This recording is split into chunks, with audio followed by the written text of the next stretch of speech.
Feel the power of Santa Fe's legendary 2900 class Northern. Broadway Limited Imports proudly presents this HO scale brass hybrid masterpiece with road-specific detailing, multiple prototype versions including operating number 2926, and authentic sound recorded from the real locomotive. Choose Paragon 4 sound with synchronized smoke or Stealth Series DCC ready. Bring one of Santa Fe's greatest steam icons to your layout. Order yours from your favorite BLI dealer by September 17th.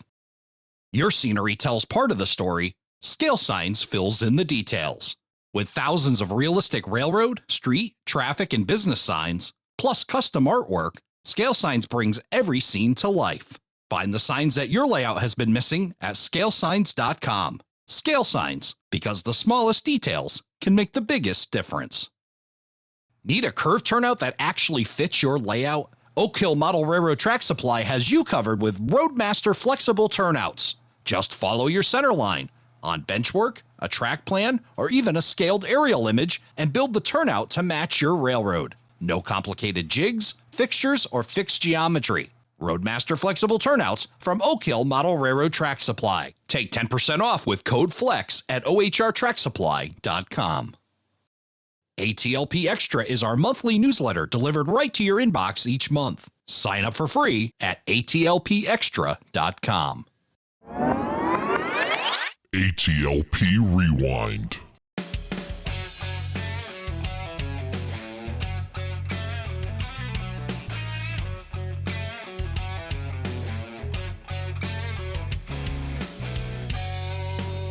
Hello, everybody, and welcome to Around the Layout, where model railroaders come to tell their story. My name is Ray Arnott, so glad you could join us. Joining me on this episode, coming to us from Wisconsin, Alan Schroeder. Alan, welcome to the show. Thank you very much, Ray. I've been seeing some pictures up. I think a friend of mine may have visited recently, and seems like he enjoyed his trip out there to Wisconsin, and maybe a little bit of a step back in time from what he's modeling. That is true. Mark Herrick was here a couple weeks ago, and he planned the trip to visit Montana. And on the way back to his home area of Connecticut, he was going to the National Train Show and made a stop here in Wisconsin on the way back. And I set up an operating session just for him and had a group of guys from the River Rail group that joined in, and we had a great day. Awesome stuff. I've heard of the River Rail group. Tell me a little bit about them. River Rail is a operating group based out of La Crosse, Wisconsin. Been around for 24 years. Wow. Started by a gentleman named Ron Kofer, who was an engineer for Burlington Northern. Actually started out with the Q, Burlington Northern and BNSF, and ended up stationed in the La Crosse area. So he was into model trains down in Chicago back in his youth, and it was always into operations and was part of the model railroad operations in Chicago land at the time. When he moved up to here, he started the group called River Rail, and it's about 15 layouts. We do round robin sessions based on, availability of operators, and we've actually got a very nice website called riverrail.org that we, as owners, layout owners, can post sessions, and members of the group can sign up for the session on the call board. So it's very, very easy to post and to sign up. Oh, that's really impressive. What you said, 24 members in how many layouts? There's 15 layouts. There's probably close to 40 operators that are fairly regular. Oh, 40 and 15. That's really good. And about how far spread out are the layouts? Most are local to La Crosse. There's a layout in Rochester, Minnesota, or actually Zumbrota, Minnesota, which is about an hour and a half west of La Crosse. And Bob Welke's Wisconsin Upper Michigan and my BN Marias Pass are about an hour and a half east of La Crosse. And that's kind of the range of layouts. Well, it's good that you got a good operating group and active and a lot of layouts to choose from. And when did you start to get involved with that? It was back in 2004. I was in La Crosse for the La Crosse and Three Rivers train show. And the River Rail guys had a display layout, kind of a switching layout there, and got to talking with them and found out they were into operations. And I was into operations too from my previous club experience in Wapaka. And so one thing led to another. They invited me to come to a session the next weekend. My first session within the River Rail group was at Neil Rogensack's Montana Northland, and had a great time, and just it's expanded from there. Go to all the layouts at least once a year. I try to, and try to host 6 to 8 sessions myself here. And this is actually my second layout, or actually my third layout within the group. I've moved twice in the span of the 22 years or 23 years now. Wow. Let's go back a bit and start talking about how your model railroad journey even began. Well, it really started when I was a young lad and growing up in Wisconsin, Camp Douglas, Wisconsin. And the town had 2 railroads that went through it. The Chicago Northwestern, which actually ran through the farm I grew up on, and the Milwaukee Road, and they crossed in Camp Douglas. So I saw a lot of trains as a kid growing up.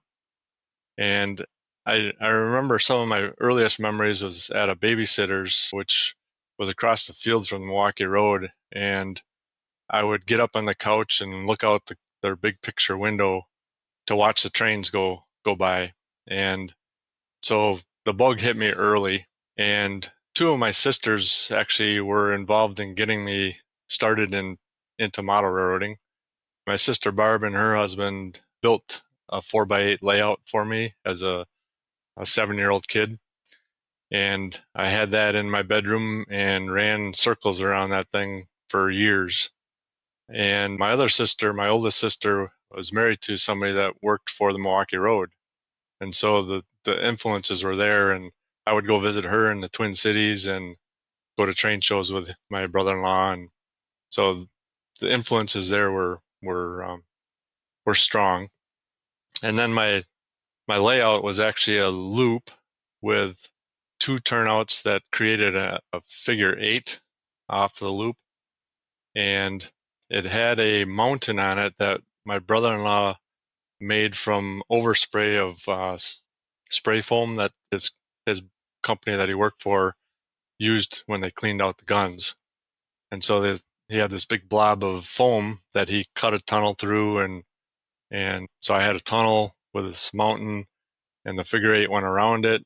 And I actually had a lifelike operating logging mill, it was called, that had logs that rolled down and down the chute and loaded the car.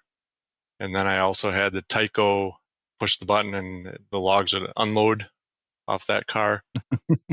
And so my first operating experience really was on that layout, because I would pretend I was running a train from, say, Madison to the Twin Cities, and I'd go around the loop 4 times, and I was going from one town to the next, and I'd stop and dump logs or whatever, and then I'd go around 5 times, and now I'm in the next town and kind of do it again. And so that was kind of my first operating experience, even though it was very rudimentary. Early on, you kind of had an idea of what the railroad did. You may had to have simulated the travel, but Right. yeah, you kind of, it wasn't just around that they were actually going places and doing things. That's right. And I'm not sure how I figured that out, but I guess seeing the trains go by all the time, you knew they were carrying something, so you just pretended that's what you were doing. I started out with, cheap Tyco stuff and ran loops and loops, and I must have had 100 miles on that. It was an ICG locomotive. I can remember that, the red and white, or orange and white. Put thousands of loops on that thing. That was the start of my model railroading. From that, where does your model railroad journey take you next? You were young then, and you had this loop. What was next for you? So in high school, I was at the county fair showing cattle, beef cows, or beef steers, and was talking to a friend of mine, and somehow we both found out we each had model trains. And so for the next 3 years, I would go to his house and help him with his layout, and we would just talk trains and go look at trains and go rail fan, and just kind of had that connection. And some of my modeling started improving, started buying more Athearn blue box type equipment, started doing some scratch building of like cattle pens for loading stock cars and that type of thing, and just starting to gain some skills. His layout was like a 8x10 type of layout, and he was doing some scenery, so I was helping with the plaster, and so just starting to learn some skills there. I mean, we did that for 2-3 years, and while we were both in high school yet, there was a small club started in New Lisbon where we both went to school, and they got a building given to them by the city of New Lisbon that we started building a small layout in, and then bought a portable layout that we took to a couple shows. And so that was the start of the show thing for me, going to shows and running trains, and actually gave us both of us a chance to run longer trains on a bigger layout. So that was kind of the spreading of the roots, so to speak. And to this day, Dan and I are very good friends, and we both actually model the Burlington Northern at different locations, different eras. Oh, excellent. Lifelong friend made from model railroading. Now, you, I would have to guess, were pre-internet and didn't have all that information at your fingertips when you were in your teenage years. Where were you being influenced from, and where were you getting your information from? Mostly the model railroader. I was subscribed to that from an early age. And actually my parents, I think, subscribed that to me when I was still in grades or middle school. And so that was really my access to information, and then going to some train shows and going to a hobby shop back when there was hobby shops locally, and just seeing the things that were coming out, and some of the scenery materials, and the equipment was changing, and I was trying to change with it, trying to get better equipment. Some of the Athearns, and my friend Dan and I would dress them up. We'd buy the detail parts and put them on and paint them up, and I had a lot of fun doing that.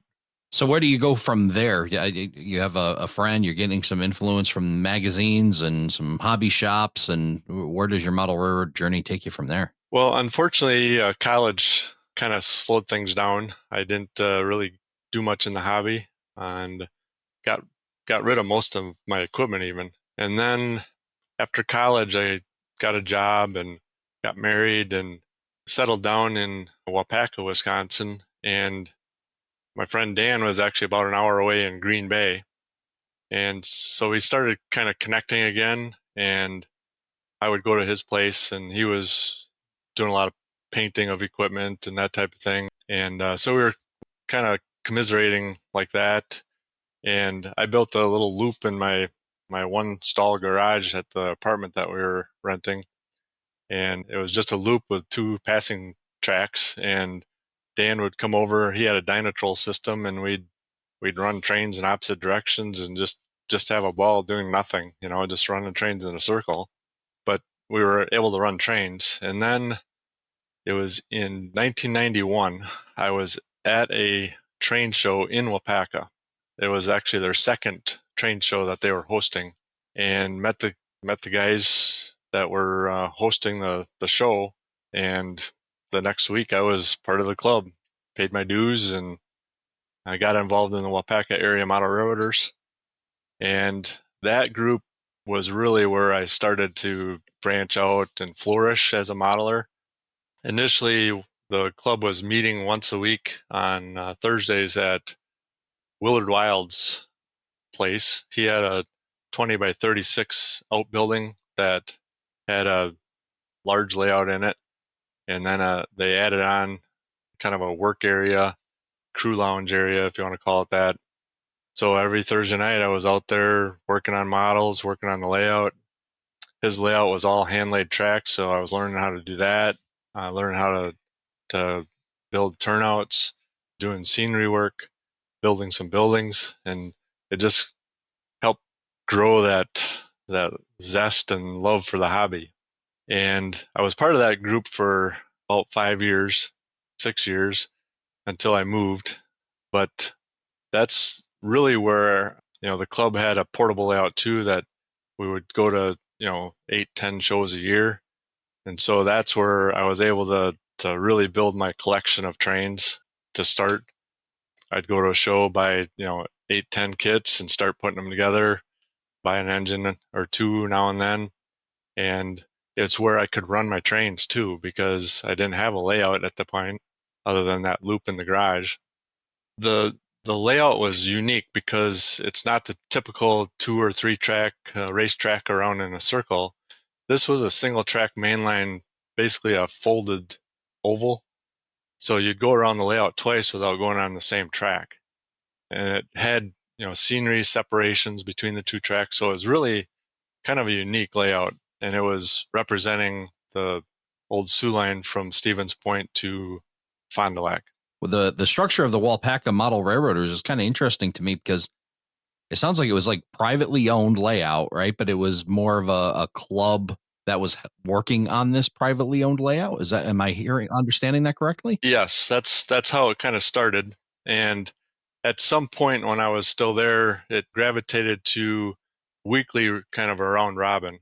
And, different people would host that week and you'd work on their layouts. And usually once a month, there was an operating session at one of the layouts.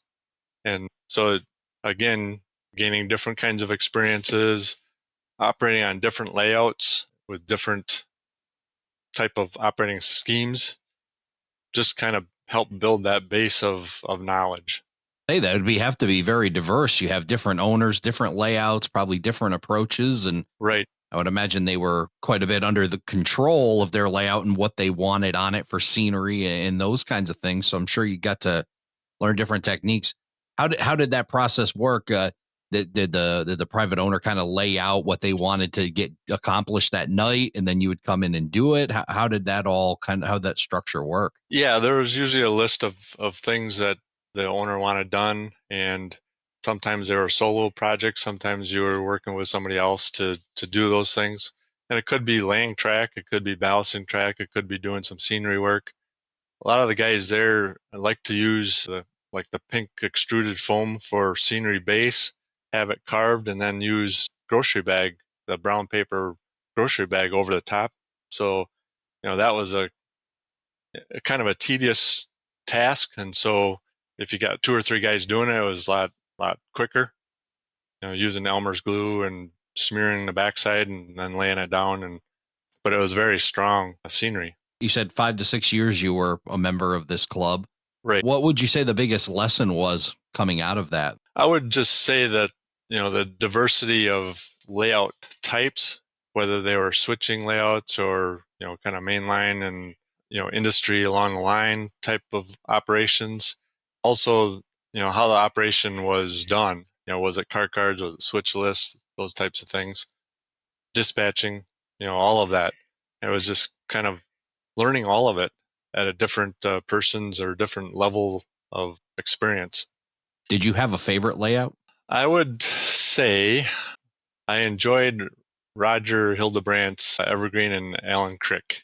His layout was unique in the sense that he started out building and he had an A-frame house and he started building in one room. And I think he's probably added onto that house 5 or 6 times. And every time, he expands the layout into a different room. And, it was multiple levels. And it was just a unique and fun layout to operate on. You mentioned quite a bit, going back about your loop layout. Do you recall the first time you saw in person a layout that was more point to point? I would say in the Wapaka group, there was a layout like that. Actually, Rogers was a point to point. I think he at one point did build a connecting track between the two ends, but for operations, it was point to point. There were a couple layouts like that. Another one that I really liked in the Wapaka group is Arpad Eiler's Freedom Railroad. That's a very large double deck point to point layout as well. And I was recently there for some operating sessions in the last year. I was probably there 3 or 4 times, and his scenery is fantastic. If you've ever tried casting rocks, he's probably got 200 pounds of plaster or more Wow. in that thing. I mean, he's got rock walls that are 20 feet long and 4 feet high. I mean, it's just amazing what he's done. And again, it's round robin, so guys come over and help him, and it gets done. Well, I think that's the key words, right? It gets done. And what an amazing way to build a layout and make it achievable is to have a group like that being able to help you get there. Right, exactly. So you spend about 6 years at the Walpack of Model Railroaders. When do you leave the group and you move away? Where does that take your journey next? So I moved back to where I grew up, and I was working for a company in Plover at the time, and I was able to move to a location in Sparta, Wisconsin, which is between La Crosse and Reedsburg. So I got to move back to my home area and actually moved to a little town called Hustler. And my wife and I at the time built a 1,500 square foot ranch style with a full basement under it. And that was the start of my very first real model railroad. So that was in 1995 that I moved, late in 95. And in 96, we started building the house, moved in 96. And in 97 is when I started the actual build of the layout. Guys from Opeka would come down a couple times. First time they came down, we had all the benchwork up for that layout in one shot. It was a double-decked layout in a 13 by 31 space around the walls with a peninsula up the center. The peninsula was single-decked, but the around the walls was double-decked. Helix was in a separate utility room, and staging was underneath the peninsula. At that time, I was modeling Burlington Northern from La Crosse to the Twin Cities. And so I included La Crosse Yard and like 3 or 4 towns along the line to the Twin Cities. Now, early on in your life, you mentioned the Chicago Northwestern, you mentioned Milwaukee Road, but how does BN get into your life? Well, that's a good question, because I started out modeling Milwaukee Road when I was first collecting real trains, Athern and such. I was buying Milwaukee Road stuff because that was the railroad that I liked that was in my hometown. CNW just didn't trip my trigger for whatever reason, but Milwaukee did. And I was modeling Milwaukee until I went to the La Crosse train show, and at night we sat at the Grand Crossing. And the Milwaukee, well, it was the Sioux line at that time, might have run one train, and the BN ran like 10 or 12 that evening. And it's like, this is what I want to model. I want to model a busy main line. And so I made the choice to switch to the Burlington Northern. So the quantity of trains got you hooked on Burlington Northern. Definitely. And I like running big, long trains. Even though I do like switching, I just like watching big, long trains snake through the scenery. Did that send you on a path anywhere of learning about the Burlington Northern and into research mode, or was that did that come in a little bit later? It came in small trips to La Crosse just to sit there, not during the train show event, but just other weekends. I'd run up there and sit there and take pictures and just and take it all in. When I started modeling or building my layout, obviously I needed to know the trains and that type of thing. So then I started trying to find magazines that had articles or information about Burlington Northern, the prototype information. Rail News, I think, had a couple good articles on train numbers and number of cars in the trains and those types of things. So when I saw them, I would buy them and kind of research that way. I had mentioned Ron Kofer, he was an engineer for the Burlington Northern, so I'd pick his brain on different things as I was trying to set up operations for the layout. So it's just a combination of sources of information. And then obviously the internet started to become more of a thing in the late 90s when I was really starting to build the layout. So I could surf the internet and try to find some things as well. So you mentioned that you build this house, a 1,500 square foot ranch. Ranch is a great way to go about it. Nice long basement, right? Absolutely. As you're building this, the house is going up. Talk about how you start to develop a track plan. Is it in your head, or you got it on paper? Combination of the two. How do you start to head towards your first layout and get it planned out? Once I knew the space I was going to have for the layout, obviously I didn't take the whole basement. I took part of it. I started sketching graph paper, what would work, what would fit, how would I lay out the towns, etc. And it didn't take long. Once I had the idea of what I wanted, I started building. And like I said, I got the Wapaka group involved. They came down on a Saturday, and 4 or 5 guys, and we glued and screwed and mounted a bunch of benchwork pieces, and I was off and running. And so with that layout, I used 3/4 plywood with homosote that I cut for roadbed. And then I used the extruded foam and brown paper sack scenery forms for my scenery base. Never did get to this, finished scenery. I never ballasted track there. I had a few buildings that I built, but I didn't progress as far as I would have hoped I would have on that layout. But shortly after I started building, well, back in 2004, so I had started building in 97. I was kind of doing it solo, so it took me a while to get it to an operational point. I was starting to operate it and thinking, well, how am I gonna get guys here? And I was, like I mentioned, I was at the lacrosse train show in 2004 and ran into the Riverrail guys, and that was in March. In April or May, I had them down to operate, and they knew I was into operations based on what I had built. And so, it kind of took off from there. In June of that year, Riverrail Group hosts an invitational, and I actually hosted out of town visitors for the first time that June, after just meeting the Riverrail guys a couple months before. So that was kind of the start of my operational career on my own layout. The layout lasted until 2006, and I moved to New Lisbon. So it ran for 3 years, short-lived. So back to Lisbon, because you were a member of the Lisbon Model Railroad Club back then. So you kind of were back in that area again. Back in the area, yep. So the New Lisbon Club was no longer. It didn't last long, but I had the desire to rebuild the St. Croix sub again. And the house we purchased had an outbuilding that was 28 by 40, and that was my new train domain. And so Labor Day weekend of 2008, actually 2009, Labor Day weekend of 2009, I started building the layout. And the following May, I hosted my first session.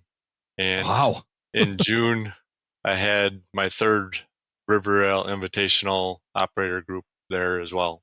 Labor Day 2009, and by the spring. So you must have had one heck of a winter. Talk about going from that. Were you able to salvage anything at all from the initial layout? Did that help you get along, or how'd you do it so fast?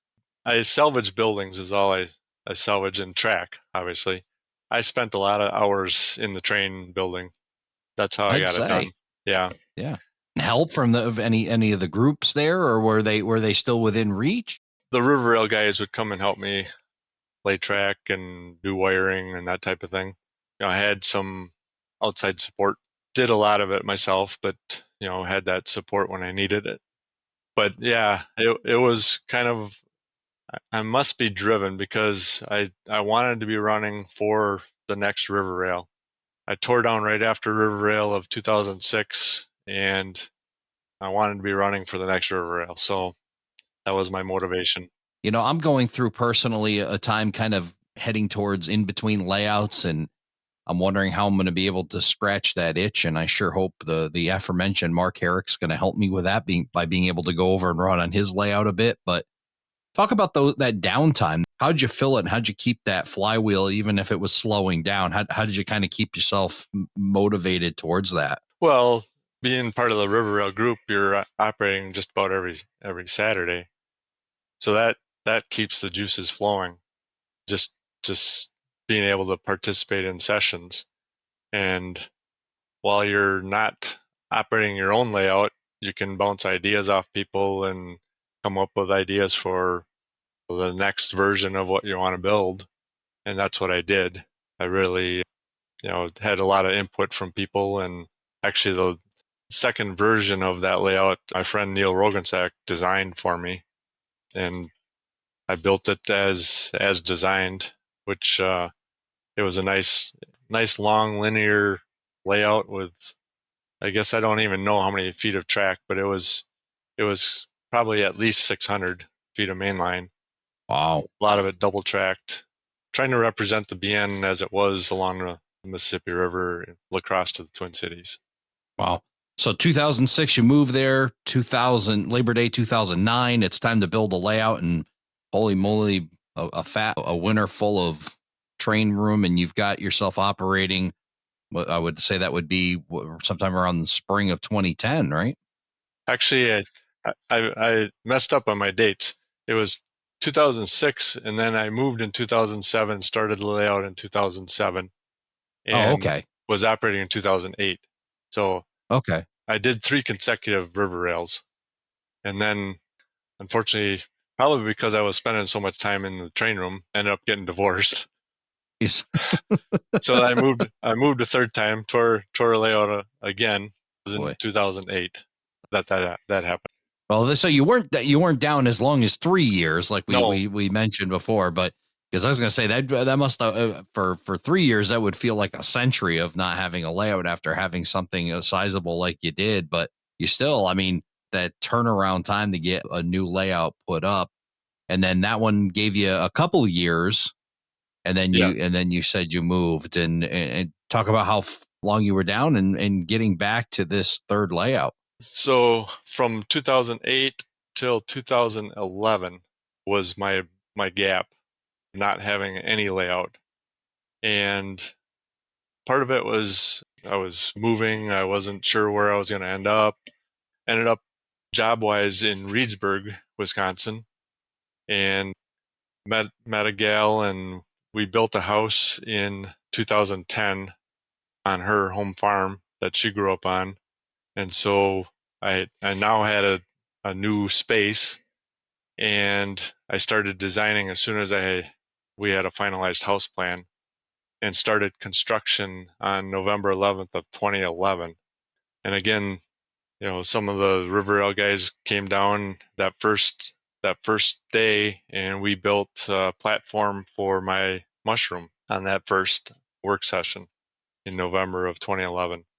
How soon into the dating process should you mention that you're a model railroader and in the size that you're looking to be? Like, how do you work into that? Do you wait to, 3, 4, 5 dates? I mean, give some advice to our listeners here. If they're out, doing the dating thing, how long should they wait before they tell them about their big fantasy of having a massive railroad?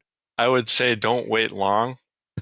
I mentioned it to Darcy fairly early on in our dating, and I said, I'm into model trains.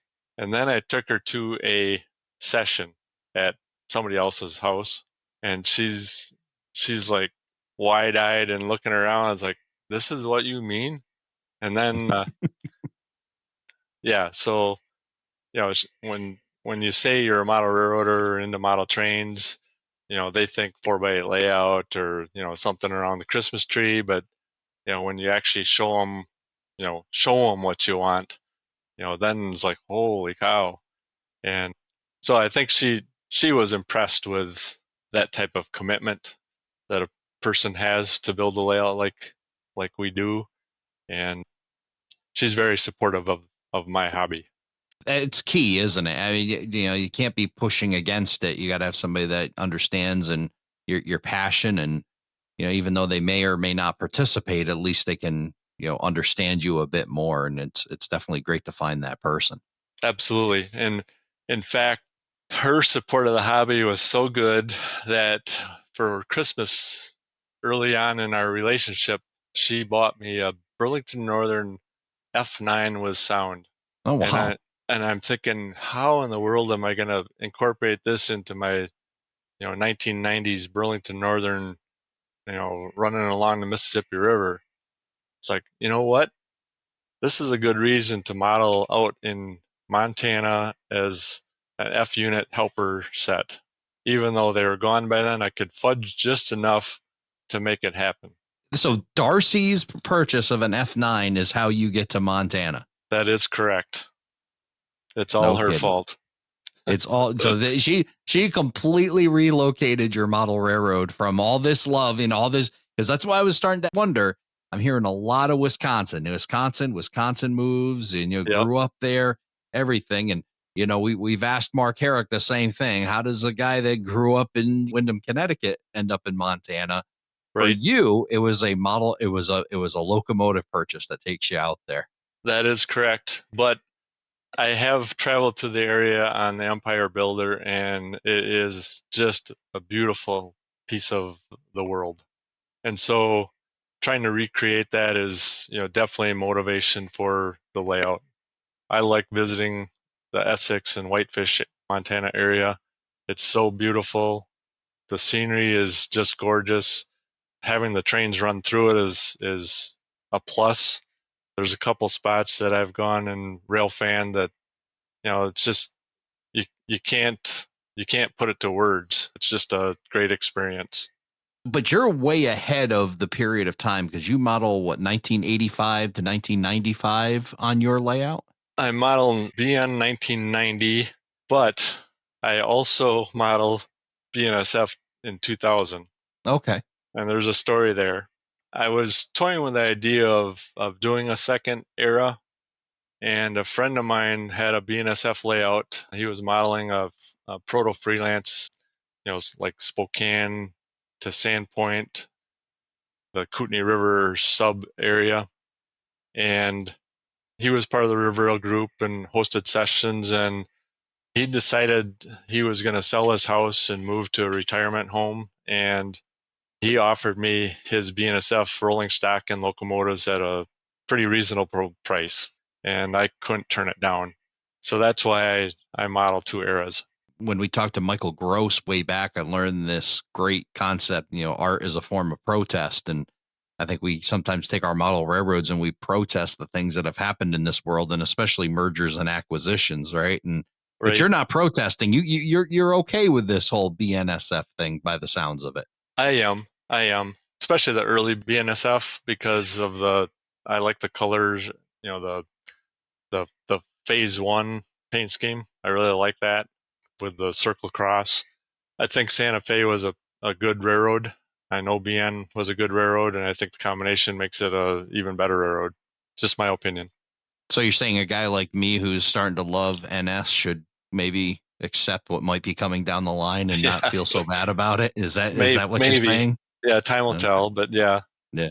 Well, I know. We'll see what the Surface Transportation Board says about it, but yeah. Right, we'll right. go from there. Yeah, I know a lot of people make fun of BN modelers and BNSF modelers, from the Santa Fe side, but we're all modelers, and we all love the colors that we like, and Cascade Green is my color. It's funny how we treat them like sports teams, doesn't it? Like it's like a like a loyalty to a sports team, to that flag, and right. Whether it's fallen or not, we still want to fly it. Right. Exactly. Yep. Talking about this era of 1990 BN, and now you're moving from Wisconsin to an area you've seen before, but you've never really lived there. Correct. Talk about learning about, before you even start to build this layout, where did you start to gather all that from? Well, having taken a trip out there a couple times, spending time in Essex and taking a ton of pictures, again, trying to find information on the interweb and magazine articles. If it had anything to do with Marias Pass, I was collecting it, it seemed. And, I just was able to put it all together, obviously visiting the area and understanding where things are at. And then, utilizing a couple of the videos, one from Pentrex called Across Marias Pass, which is actually from the 1990 timeframe, and seeing the trains and the locations, and then going out and visiting those same locations in person. It's like that it really tied it all together for me. Now there's newer videos from 7 Idea Productions that, has some drone shots of the snow sheds and the bridges, and it's just really, really good information at your fingertips, really. And having those DVDs has helped me, make sure what I'm putting down in the basement here is, representative of what's out there. So talk about this. You mentioned you started to build this layout and then you decided on a mushroom design, and mushroom is kind of neat to me. Like I have to like try to get, it's hard to envision for me. And I'm not sure about the rest of my listeners, or if there's some out there that also try to, see it on paper and try to like live it. What brought you to the mushroom design, and, what inspired that for what you were going to build? Well, probably the biggest influence was Neil Rogan-Sachs' Montana Northland, part of the River Rail group. He was a mushroom design layout builder, and seeing how he did what he did kind of inspired me to do what I did here. Plus, there were a couple other things that played in my mind. One was my first layout in Hustler. In order to get into the train room, I had a sort of a duck under on level 2 and a swing gate on level 1. And I had more than one incident with the door getting popped open while a train was going across it. And so I didn't want one of those. And my second layout in Lisbon had a nod under, so it was like 56 inches, but it was still just enough pain in the butt to get into the train room and carry materials in and all of that. So this layout, when I designed it, I do not want either one of those. So how do I do that? And the design was that the Marias grade was to get the main line up over the doorway. Well, that's 84 inches or so. Well, what do I do beyond that? That's why I built the mushroom, to get up on the platform to be able to see the layout at a normal height. You said you had some River Rail guys come over. They start to help you do this. Talk about the entire construction process and where you're at right now. So I mentioned my first layout was 3/4 plywood with cut homosote for roadbed. My New Lisbon layout, the second layout, was homosote spline. And this layout, I adopted the technique that a lot of the River Rail layouts have, and that's the 5/8 drywall with extruded foam roadbed or cork roadbed. You can do either one. I chose extruded foam because it's inexpensive. And so it's a third type of construction. The benchwork is made out of Baltic birch, 1/2-inch Baltic birch that used to be available at a local box store. Not so much anymore. But anyways, cut that into whatever dimension you want. A lot of my benchwork is 2-inch. Some of it's 2.5. Some of it's 1.5. Depth wise, it's usually anywhere from a foot to 18 to 20 inches. And so building these grids of Baltic birch plywood boxes and mounting them to the wall. And I didn't use CAD. I didn't use anything other than I had a track plan and how we're going to do it, and start screwing things together and making it happen. I have adopted the Joe Fugit scenery technique, using the cardboard web with masking tape over the top that he painted with latex paint to be able to grip his mud. The mud is a concoction of vermiculite, patching plaster, and Portland cement. It's a very hard shell, more or less. As long as it's thick enough, it holds up well. If I didn't get it thick enough, it likes to chip a little bit when it's bumped along the edge of the layout. But otherwise, it holds trees really well. I don't have to glue any trees into the scenery base. Just poke a hole in the awl and drop the tree in, and it's there for eternity, I guess, or until the layout comes down. The layout started out in a room that was 600 square feet, and a couple years into the build, we added on to the house. So I gained another 400 or so square feet, modified my plan a little bit to accommodate the new addition, was able to move my main yard from the first room into the second room, extended the climb from Essex up to the summit, and basically went from like a 300-foot main line to about 700-foot main line. Addition for room upstairs, or was it room for downstairs? It was a combo. we did realize shortly after we built the house that we needed a little bit bigger living area, so we built a great room onto the house and have a fireplace and a TV in there and that type of thing. So it was sort of a necessity upstairs and a unique opportunity in the basement. A very convenient opportunity, right? Exactly. Yeah, it worked out. It worked out well for both the upstairs and the downstairs. Add some more layout. Yes. So as you're doing your track plan and understanding the area, what were some of the things that you knew you had to include? I mean, the scenery, as you said, I've seen many a photo, and of course, Mark has shared a lot with me, and through his work with the Montana division. What were the things that were like, I definitely have to have this as part of my layout? Well, there were a couple things. Obviously, some of the bridges that are part of that area, that was important to have. I wanted the area that has the tunnels that are kind of back to back to back along the Flathead River. So I wanted to model that. I wanted to model Badrock Canyon, which also has a tunnel, but it has kind of a unique cliff face, rock face. I wanted to model that.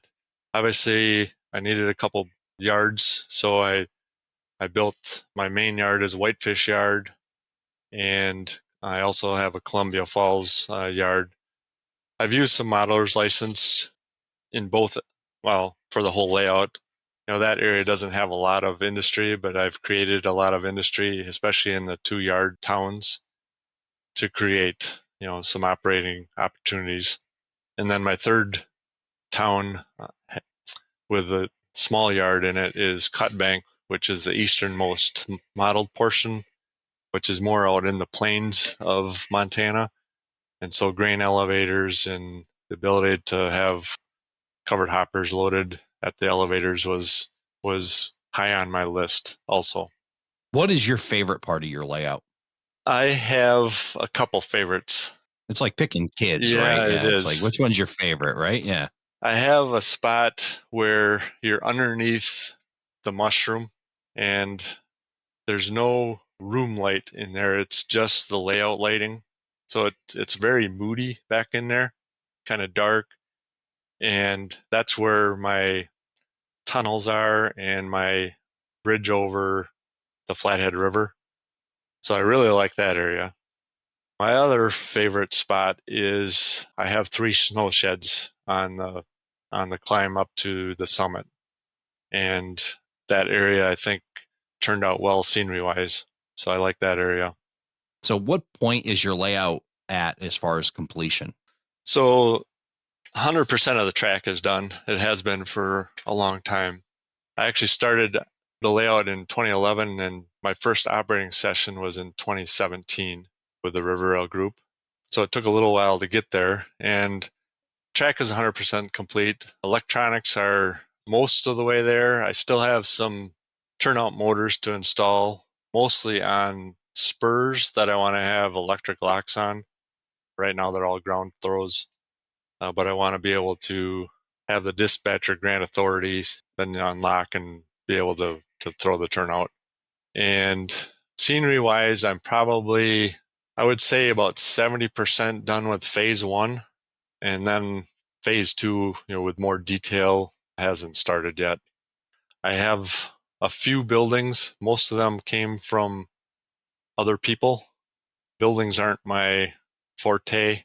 I love seeing kit bashed and scratch built, especially big industries. I just can't put the vision to the actual work. So that's something I have to improve on because I need to start building some buildings for my layout. Otherwise, my operating plan is pretty well where I want it.